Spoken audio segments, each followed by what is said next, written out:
এই শিক্ষার কারণে আল্লাহ অনেককে মর্যাদা দিয়েছে। হ্যাঁ দিয়েছে, হযরত আদম আলাইহিস সালাতু ওয়াস সালামকে আল্লাহ মর্যাদা দিয়েছে, সম্মান দিয়েছে, কোরআনে সেটা বর্ণনা করেছে। وعلم آدم الأسماء كلها ثم عرضهم على الملائكة فقال أنبئوني بأسماء هؤلاء إن كنتم صادقين। আল্লাহ বলছে আমি যখন ফেরেশতাদের কাছে পরামর্শ করলাম আমি দুনিয়ায় একজন আমার প্রতিনিধি পাঠাবো, তখন ফেরেশতারা অবজেকশন নয়, তারা তাদের রায়টা দিয়েছিল, গো আল্লাহ আবার আপনি এমন এক জাতিকে পৃথিবীতে পাঠাতে চাইছেন যারা যাওয়ার পরে মারামারি কাটাকাটি হানাহানি করবে, আপনি কেন সে জাতিকে আবার পাঠাতে চাইছেন বলেন? কালু সুবহানাক, আমরা তো আপনার প্রশংসা জ্ঞাপন করছি, আমরা ফেরেশতারা আপনার তাসবিহ তেলাওয়াত করিতেছি, আবার কেন আপনি এই মানব জাতিকে সৃষ্টি করবেন বলেন? আল্লাহ সেদিন বলেছিল ইন্নী আ'লামু মা লা তা'লামুন, ওগো ফেরেশতা নিশ্চয়ই তোমরা নিষ্পাপের ব্যাপারে কোনো সন্দেহ নাই, তবে হ্যাঁ আমি আল্লাহ কি কারণে মানব জাতিকে পৃথিবীতে পাঠাতে চাইছি ওটা আমি আল্লাহ তোমাদের থেকে ভালো বুঝি। সেজন্য আল্লাহ যখন হযরত আদমকে তৈরি করলেন, হযরত আদমকে বেশ কিছু জিনিসের জ্ঞান শিক্ষা দিলেন। শিক্ষা দেওয়ার পরে যে জ্ঞান ফেরেশতাদেরকে তিনি দেন নাই, ফেরেশতাদেরকে উপস্থিতি করলেন, এরপরে বলল এইগুলো জিনিসের নাম বলো। ফেরেশতারা বলতে পারল না, তারা বলল আমরা জানি না। হযরত আদমকে যেহেতু শিক্ষা দেওয়া হয়েছিল, তিনাকে জিজ্ঞাসা করা হলো, তিনি টুকটুক করে নাম বলে দিলেন। এবার বলো, আল্লাহ তখন বলল শোনো শোনো, তোমরা যে কথা বলেছিলে আজকে দেখো কি জন্য আমি আদম সৃষ্টি করেছি। তখন আল্লাহ বলেছিল তোমরা সম্মানার্থে আদমকে সেজদা করো। হযরত আদমকে সেজদা করলো, সকলে করলো, কিন্তু একজন করলো না। আল্লাহ তাকে বরখাস্ত করলো, বের হয়ে যাও। আল্লাহ তাকে বিতাড়িত করলো। আমার কলেমা ওয়ালা মুমিন মুসলমান ভাইরা, আল্লাহ ওয়ালা বন্ধুরা, শিক্ষার কারণে হযরত আদম সম্মান পেলেন। আরো চলেন, চারটি ইমামের মধ্যে একটা ইমাম হলো হযরত আবু হানিফা রাহমাতুল্লাহ আলাইহি। এই ভারত উপমহাদেশে সবথেকে বেশি উনারই ফলোয়ার, উনার মাসলাক কি বেশি মেনে চলে। এই ইমাম আবু হানিফা রাহমাতুল্লাহ আলাইহির মাসলাকে একজন ব্যক্তিকে বলা হয় সূর্য পুরুষ।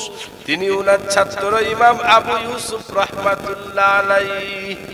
বাচ্চা বেলা ইমাম আবু ইউসুফ রাহমাতুল্লাহ আলাইহি ওনার আব্বা জানের ইন্তেকাল হয়ে গেল, তাহলে উনি হলেন এতিম, উনার মা হলো বিধবা।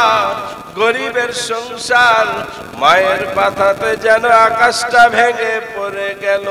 হাই হাই কি করব, কি করে লালন পালন করব, ওর আব্বা তো মারা গেল।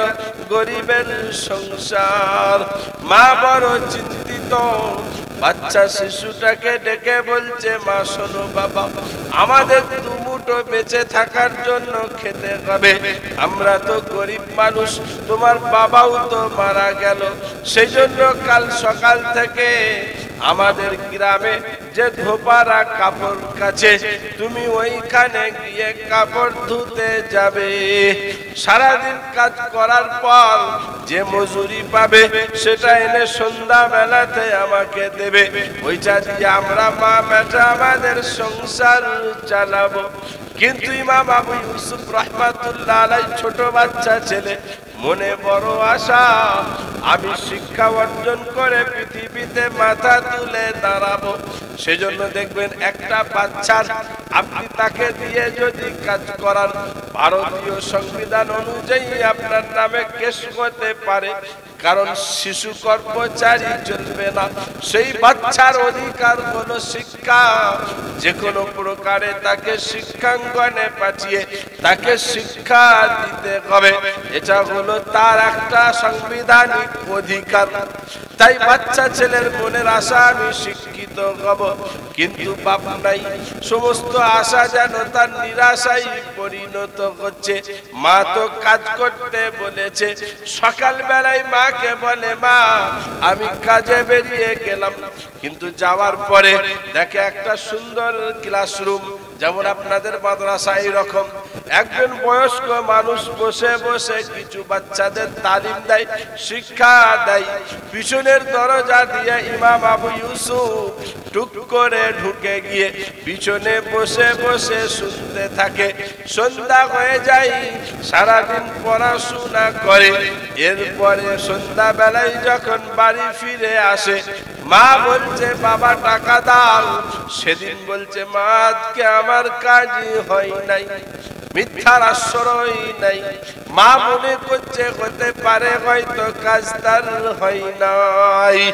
দ্বিতীয় দিনও মাকে বলে যায়, কিন্তু লক্ষ্য ওই শিক্ষাঙ্গনে গিয়ে শিক্ষা অর্জন করা। পিছনের দরজা দিয়ে ঢুকে যায়, ঢুকে যখন সেখানে বসে বসে পড়ছে, সারাদিন পড়া হয়, আবার সন্ধ্যা বেলাতে বাড়ি ফিরে এসে যাই। মা বলে টাকা দাও। সেই দিনও বলছে মা আজকেও আমার কাজ হয় নাই।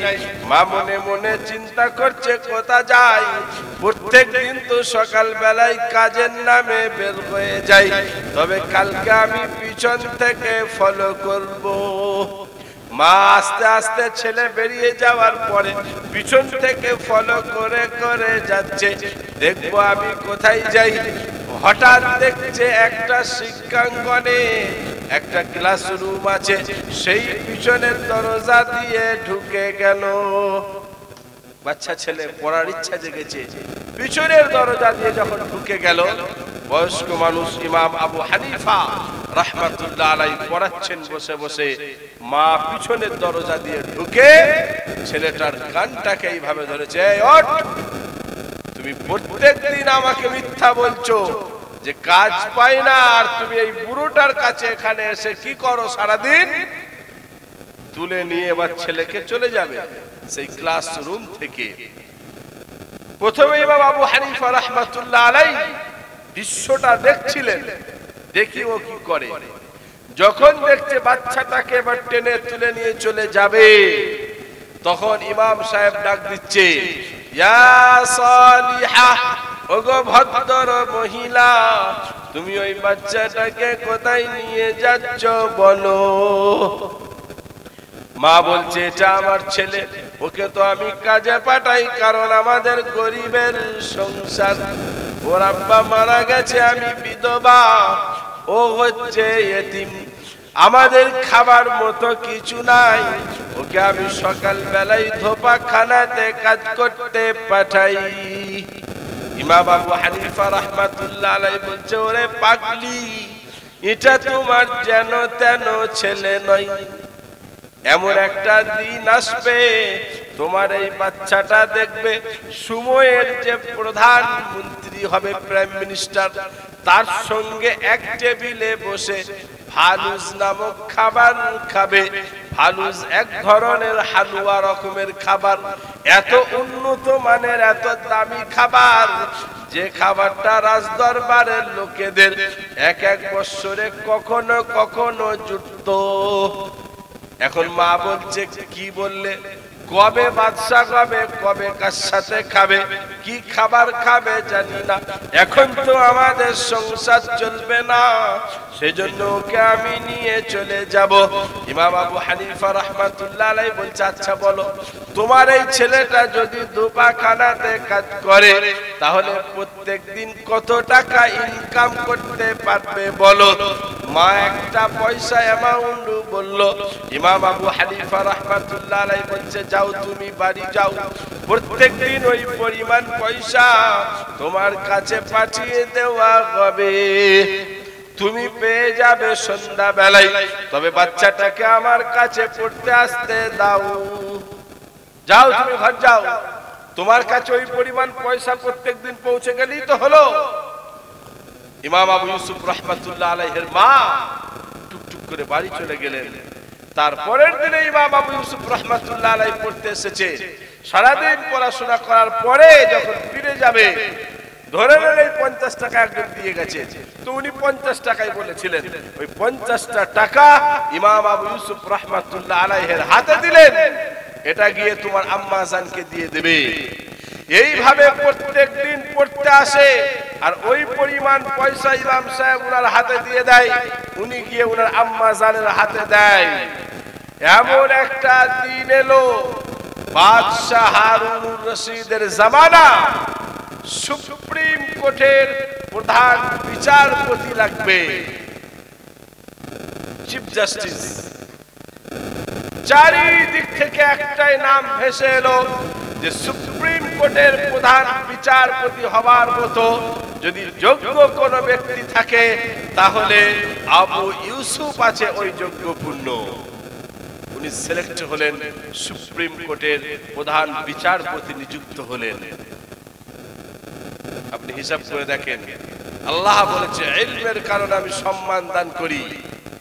এখন সুপ্রিম কোর্টের প্রধান বিচারপতি হলেন। বিচারপতি যখন হলেন, বাদশাহ হারুনুর রশিদ একদিন উনার বাসভবনে বেশ কিছু আধিকারিকদেরকে নিমন্ত্রণ করেছেন। ওই লিস্টে ইমাম আবু ইউসুফ রাহমাতুল্লাহ আলাইহির নামটাও আছে।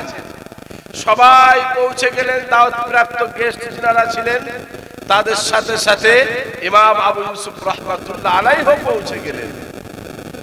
সবার সামনে টেবিল, খাবারের প্লেট, আর সেই আলুস নামক খাবার সকলের সামনে দিয়ে দেওয়া হয়েছে। সবাই খেতে শুরু করেছে আস্তে আস্তে। ইমাম আবু ইউসুফ রাহমাতুল্লাহ আলাইহির চোখের এই পাশ দিয়ে ঝরঝর করে পানি ঝরছে। বাদশাহ হারুনুর রশিদ অবাক। উনি বললেন, ভাই, আমার দ্বারাই কি কোনো বেয়াদব হলো নাকি? আমি কি কোনো বেয়াদবি করে ফেললাম আপনার কাছে? আপনি কি ব্যথা পেলেন? বললো, না না না না না, আপনি কোনো বেয়াদবি করেন নাই। আপনার সামনে বসা, আপনার টেবিলে এসে বসা, আমার সামনে এই ফালুস নামক খাবার, আমি পিছনের একটা ইতিহাসকে স্মরণ করে ইমোশনাল হয়ে গেলাম। বললো, ব্যাপারটা কি, আমাকে একটু খুলে বলেন না। তখন উনি বললেন, বাচ্চা বেলায় আমার আব্বা মারা যায়, আমি এতিম, গরিবের সংসার। আমার মা, কোনো মা বাপ চায় না যে তার ছেলেটা অশিক্ষিত হোক, কিন্তু আমার মায়ের সামনে আর কোনো রাস্তা ছিল না, তাই বাধ্য হয়ে আমার মা আমাকে ধোপাখানায় কাজে নিযুক্ত করতে চেয়েছিল। কিন্তু আমার মনের আশা ছিল আমি পড়বো, আমি শিক্ষা অর্জন করব। সেই জন্য মনের সেই স্পিরিটকে আমি ধরে রেখেছিলাম। আমার মা আমাকে আমার শিক্ষকের সামনে থেকে তুলে নিয়ে চলে আসছিল, কারণ তার সামনে আর কোনো রাস্তা ছিল না। তা আমার উস্তাদ ইমাম আবু হানিফা রাহমাতুল্লাহ আলাইহি বলেছিলেন, ওকে নিয়ে যেও না, ওকে নিয়ে যেও না, ওটা যেন তেন ছেলে নয়।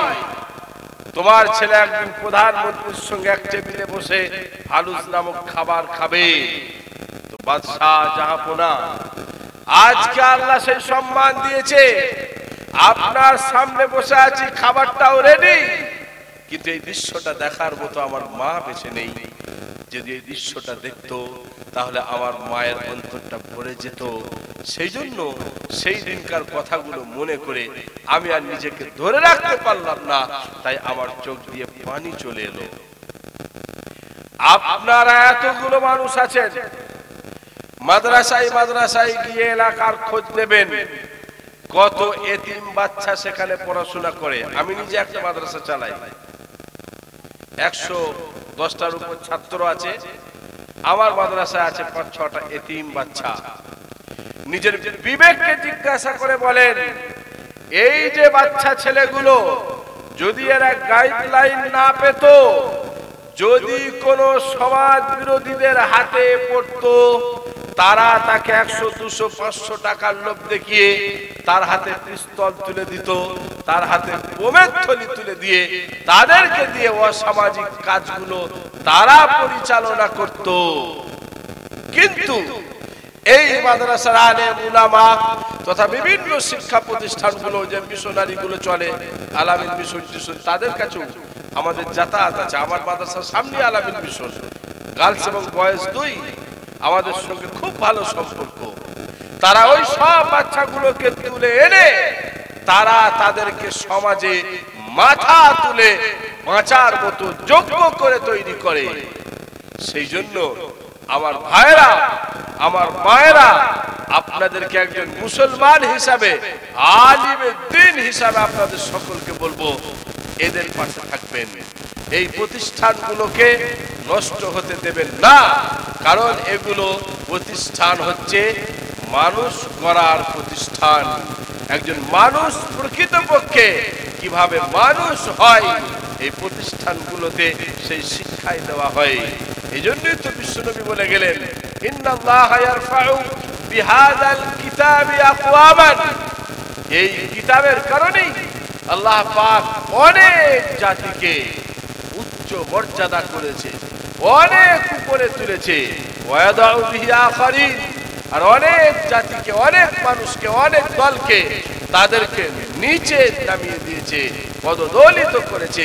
কারণ এরা কোরআনের যে দিক নির্দেশনা ছিল, সেই দিক নির্দেশনা থেকে যখন নিজেদেরকে সরিয়ে নিয়ে গেছে, তাদের কারণে এই জাতি যারা কোরআন ছেড়ে দিয়েছে, তখন তারা পদদলিত হয়েছে, তখন তারা অপমানিত হয়েছে, তখন তারা পৃথিবীতে সব থেকে নিচে নেমে গেছে।